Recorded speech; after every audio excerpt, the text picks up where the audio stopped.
My girlfriend just asked for an open relationship, so I told her it's over and pointed her to the streets. So, I, 43M, have been with Fran, 36F, for the last 2.5 years. I thought that things were moving smoothly and was about to ask her if she wanted to move in together, but she had been acting rather distant lately. So, I decided to wait a little and see if she would bring something up. Out of nowhere, this last Friday, she asked me to open the relationship. She gave me her big speech, and when she finished her presentation, I asked her if she already had someone in mind. Because, let's be real, it's not like we decided today and are basically going out with other people tomorrow. I tricked her into telling me what I already knew. And yes, she already had someone in mind, which means, to me, that either she already did it or she has it all set up. I got up and walked around the apartment while she was trying to sell the idea that this could be good for both of us and our relationship. By the time she finished talking, I handed her one of my sports bags with all her stuff in it and told her to leave the spare key on the table on her way out. I told her we were done, and she knows why. Then I went to the couch and turned on the TV, just trying to look indifferent and save face. She was speechless for a while, about to cry, but before she could say something, I told her that I didn't want to talk about anything and that she should leave. As soon as she left, I felt like crap, like I was so unworthy, and I started to cry a little. As of right now, I'm still mourning. My phone has been almost nuclear with all the calls and texts I've received from friends on both sides about my extreme reaction to her supposedly simple request. I don't know what she told them. Now I'm sitting here, wondering if I really went overboard, and at the same time fighting the urge to run back to her. Because deep inside, even though I know my feelings for her are still there, the trust is gone. And I'm not going to spend all my time watching her movements, it's not healthy. And before anyone points it out, yes, I know my reaction is a pure reflection of me, not what she did or was about to do. So, did I go overboard? Update 1. Last Friday, we met at our regular place where we usually have coffee. From a distance, she looked great, so great that I just wanted to forget everything that happened and drag her back to my place. It actually took a lot of restraint to not do it. When I got close to her, I noticed her sadness, and she still had her eyes irritated from crying. We sat down, and before she could say a word, I asked her to tell me the entire story and pleaded with her not to leave anything out. I needed to hear it all, and then I would ask her a few questions, needing the entire truth.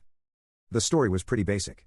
About 2 months before she asked for the open relationship, on her girls' dancing night out, they met this exotic, good-looking guy. During the first month, he was the new flavor that all the single friends in the group were trying out, which led to girls talking and sharing experiences. Eventually, this guy, who was having his way with all the girls around him, set his eyes on Fran and began to flirt with her, taking her to the dance floor and having fun.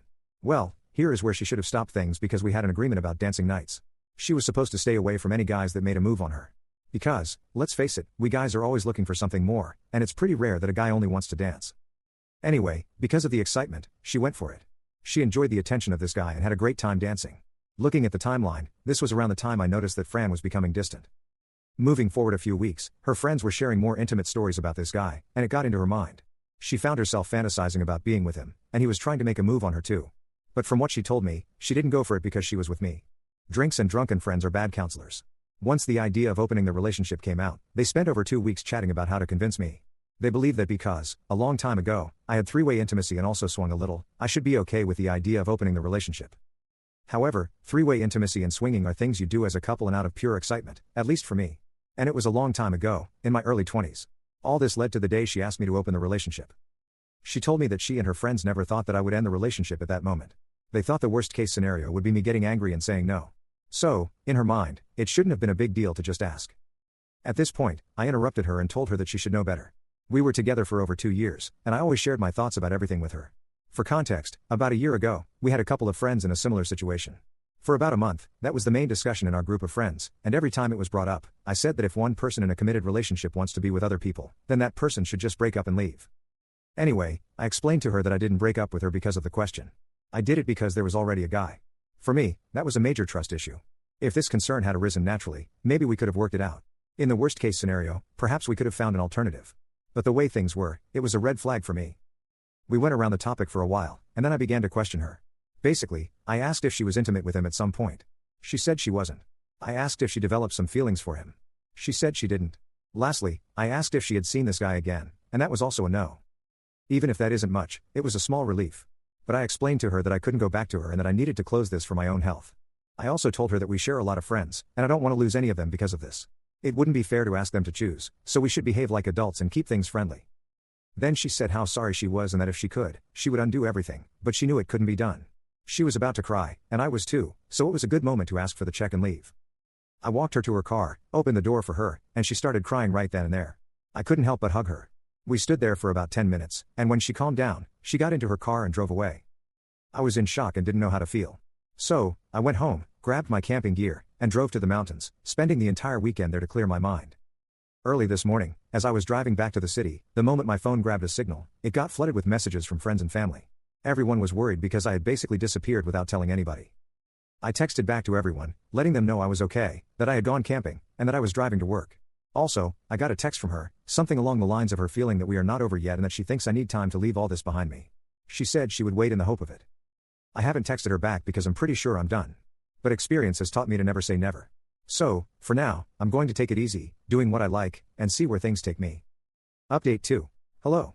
It's been a while, and I came across several messages. Some were asking what I was up to, others were giving advice and encouragement, and of course, there were those asking for an update.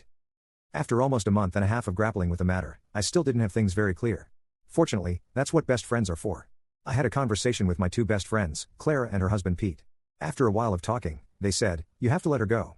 You know very well that in your head, you will always be wondering what happened and if you really were all that she wants. Regardless of whether that's the case, you'll never be sure." They also said something about how the only reason I haven't let her go is that I don't want to be alone. And to be very honest, all of that is true. I gave the situation a couple more thoughts that week, and then I went to talk to Fran. I simply told her that clearly, at this moment in life, we wanted different things, and it was better for each of us to continue on our own way without any resentment or bad feelings. I gave a clear goodbye. She obviously didn't like what I said, and she got sad, but that's just life. She has to process her emotions, and I have to process mine. I was in an emotional low for a while, and I focused on work. But things have slowly improved. No, I'm not seeing anyone, and I have no intentions of doing so anytime soon. I think it's a good opportunity to behave like an immature 15-year-old in the body of a 43-year-old, play video games, go camping, and be the envy of all my friends whose wives or partners don't let them go out to play. So that's all. Thanks, everyone.